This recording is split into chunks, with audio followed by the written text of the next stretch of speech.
Before we even get started, I need to make two things very clear. Number one is I love whiskey.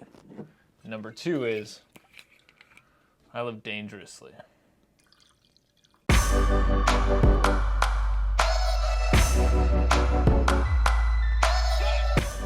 Neat Nation, welcome back to the Unnamed Whiskey Show.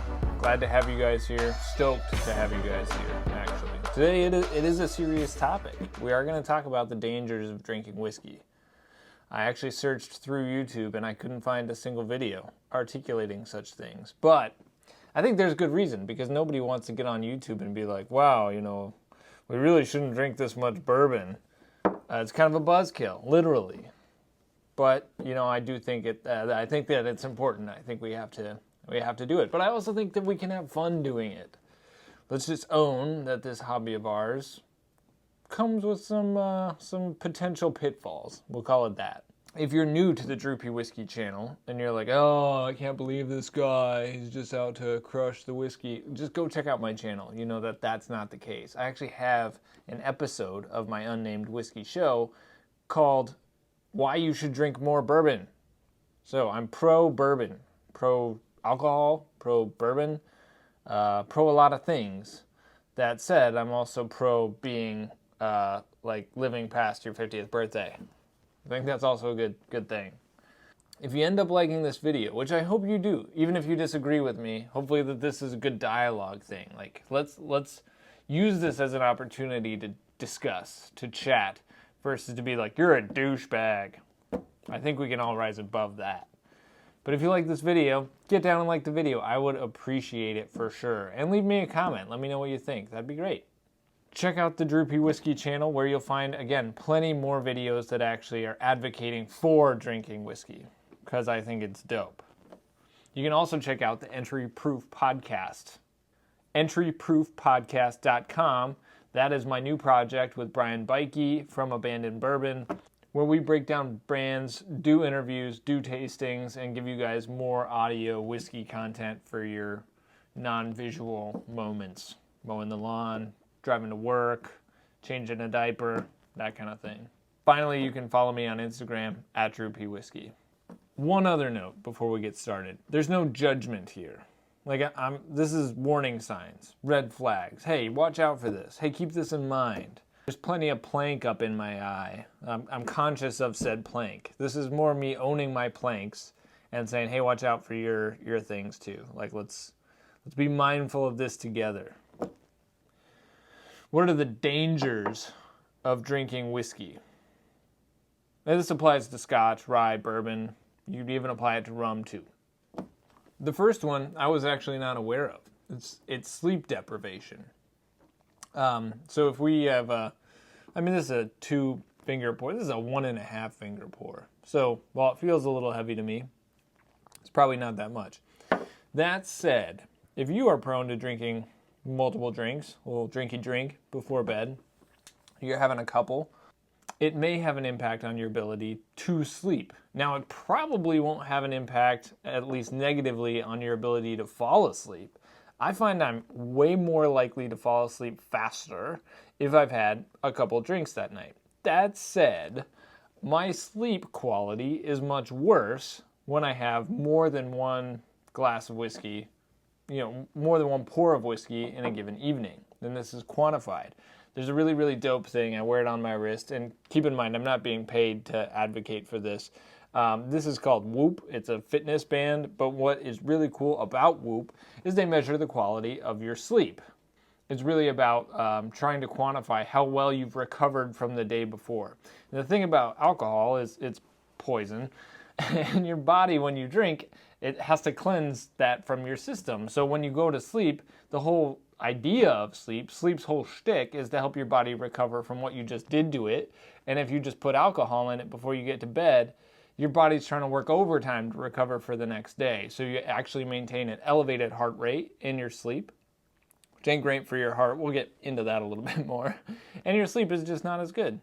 So while you may fall asleep faster, you probably find yourself being more restless, and you won't feel as recovered, as energized the next day, compared to if you kept, the consumption a little bit lower. So if you find yourself struggling to sleep, like I actually recommend trying Whoop if you haven't already. I'll actually put the link below in the show notes because it's been pretty helpful for me to be like, whoa, yesterday I did this, I slept like garbage, now I feel like garbage. What can I do differently today to help myself feel rad? If you're anything like me and you really like whiskey, like you get into whiskey, it can have a pretty adverse impact on your bank account. I had to pay for all the whiskey behind me. It's expensive. And the bourbon boom in the United States has happened on the back of the fear of missing out, of FOMO. And if you're really into whiskey, you want to get bottles that you might not be able to get in the future, so you tend to buy a lot. Sometimes you buy beyond your means. It's risky. Like if you haven't managed your finance and your whiskey budget well, you could very quickly, just due to that impulse to buy something that may be scarce and something that's expensive, you may find yourself overspending in a hurry. Now, there are some methods to protect against this. Like you may end up finding yourself just spending too much where you should be saving more, but you're not. You're still spending within your means, but you know you should be saving more. Another tool I would recommend, and I'll put the link below. Again, I'm not being paid to say this, but I really like this. This is an app called Acorns, and this is an app that basically saves for you. It makes withdrawals from your bank account and puts them into mutual fund. You can actually customize how much you want to save through this app, but it takes it out, once a month, once a week, and it's just a really great way to save without thinking about it. So if you find yourself going like, oh, I'm spending too much on whiskey, I should save more, well, get that money out of your account before you can think about it, before you can spend it on whiskey, and start saving. I use Acorns, I love it. Don't go broke over whiskey. It's not worth it. Like, it's way better to have a healthy financial system in place at home than to have those rare bottles just sitting around, half drunk.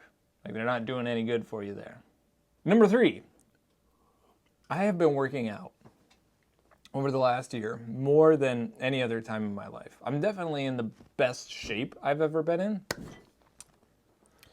But I still have this extra padding, a little bit, around my midsection, even though I'm incredibly active. And I'm like, why? And I think if I would just stop drinking whiskey, that would go away, like right away. But I really like whiskey. So there's no judgment here again, but like this is not good for you. Like it doesn't help you lose weight. It may be better than pound and craft beers in terms of total calorie count, but it's mostly sugar up in this glass. And it kind of slows down your metabolism. So we should just be aware that if we're trying to maintain a healthy weight level, whatever that is, open to interpretation, whiskey's probably not helping. We may be prone as whiskey geeks to heft addition, maybe more than others.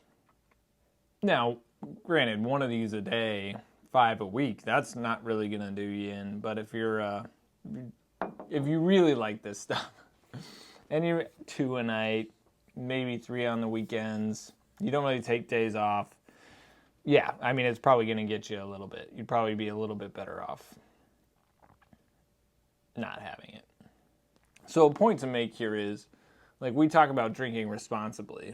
We talk about living in moderation.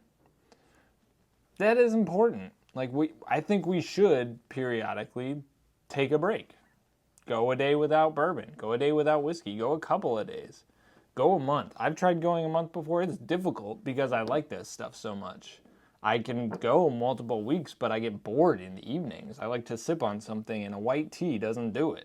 Like, it's not really fun. Whereas, whiskey is fun. That said, it is helpful to prove that this doesn't have power over us. While we enjoy it and we celebrate it and we share it and, it's great for social lubricant,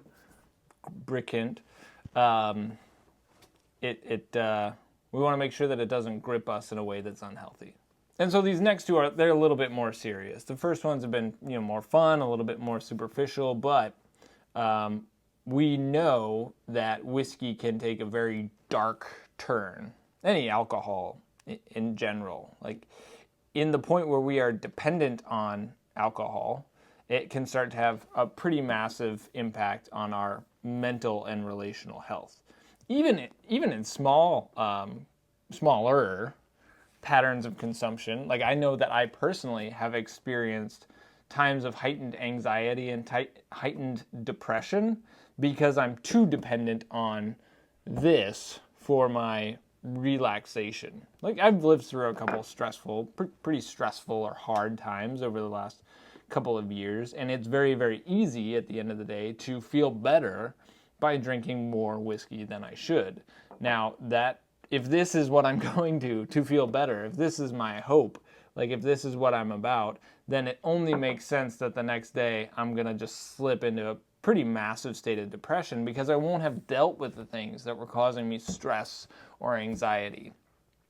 Not to mention the fact that if we are over-consuming alcohol, you are physiologically more prone to be anxious, to have a sort of a physiological anxiety-like reaction to your day. Your heart's just trying to keep up and purge the alcohol from your system, and so your body is not well equipped to handle moments of stress and crisis. Not only those things, but again, if we're not dealing with the things in life that cause us difficulty and stress, we're also not likely to be managing our relationships very well. It's not unusual at all to hear stories of trauma in people's lives that involve either their alcohol consumption or somebody else's alcohol consumption. We're not discerning people when we drink alcohol. So if we have baggage and we have issues that aren't dealt with, and then we lower our inhibitions through alcohol consumption, we will often act in ways that we would never want to. We're not proud of that. And that has an impact on other people, like way more than we'd like. And as good as this is, quite frankly, it's not worth that. The other very serious danger of drinking whiskey is at that level of addiction, of dependency, is going to have a very, very negative impact on our hearts and our livers. And in terms of organs that you need to survive, those two are pretty high on the list. I mentioned the negative impact that alcohol can have on sleep because it keeps your heart rate high, trying to, cleanse your body and recover your body. Your heart needs rest in the evening. Not only that, but your heart needs to not be clogged up by a bunch of sugar. So we shouldn't play simple and forget that overconsumption of alcohol over time will make life harder to live, if we get to live it at all, later on in life. So we talk about wanting to play with your kids. You want to talk about seeing your grandchildren. Like, is whiskey worth more than that? No, granted, it's not a either or. It's not an all or nothing. But I tell you, overconsumption is not worth missing out on those things. One glass a night, again, let me be clear here. I am for enjoyment. I am for collecting and sharing and celebrating. I think this is a really, really dope beverage. But I'm doing this almost more for myself than anybody else, to say, like, all right, dude, like you have a YouTube channel, people care about what you say about whiskey a little bit, at least.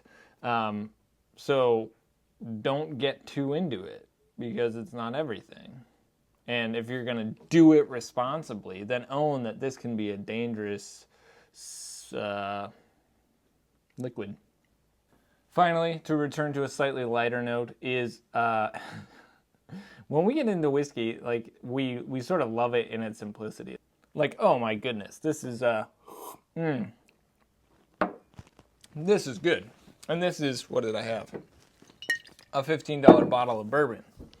And I'm just happy in this as a whiskey noob. But as we get too into it, we start to lose the joy of a simple bourbon or a simple whiskey, because we're too caught up on chasing what's next and what's new, which is fun. I think it's human nature to kind of look for what's next and what's new. But there's also a lot of joy to be found in not doing that and just being like, wow, what I have is great. And so in this moment, instead of thinking about what's out there and what the next thing is and more and better, and it's just like, today's a good day, and this is a good drink, and I can sit here and enjoy it and be a happy man.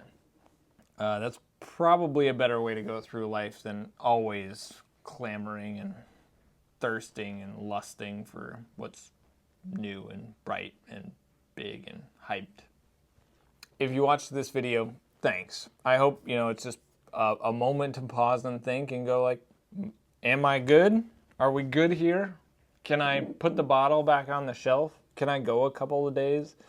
Am I spending too much? Am I drinking too much? How's my health? How are my relationships?